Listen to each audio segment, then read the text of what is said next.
Tässä katsauksessa käymme läpi Aiaform-palvelua ja sitä, millaiselle käyttäjälle se voi sopia.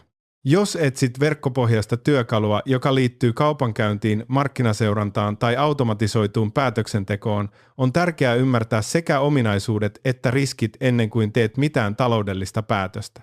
Aiaformin kaltaiset alustat kiinnostavat monia, koska ne lupaavat usein nopeutta, helppoutta ja dataohjattua lähestymistä.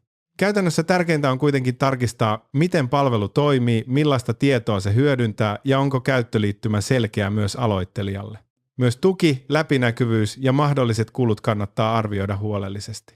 Jos tarkastelet Aiaformia sijoittajan näkökulmasta, kannattaa kiinnittää huomiota siihen, tarjoaako se oikeasti hyödyllisiä työkaluja vai pelkkiä markkinointiväitteitä. Hyvä alusta kertoo selkeästi, mitä se tekee, miten se toimii ja mitä käyttäjän pitää itse hallita. Erityisesti automaattinen kaupankäynti ei poista markkinariskiä, vaan voi joissain tilanteissa jopa lisätä sitä. Suomessa kiinnostus tekoälyyn ja digitaalisiin rahoitustyökaluihin kasvaa, koska monet seuraavat sekä kryptomarkkinoita että valuuttamarkkinoita yhä aktiivisemmin. Siksi on järkevää vertailla ominaisuuksia, lukea ehdot ja varmistaa, että palvelu sopii omaan riskitasoon. Tämä video on tarkoitettu tiedoksi ja arviointiin, ei sijoitusneuvoksi. Kaupankäynti sisältää aina riskejä ja voit menettää osan tai kaikki sijoittamasi varat.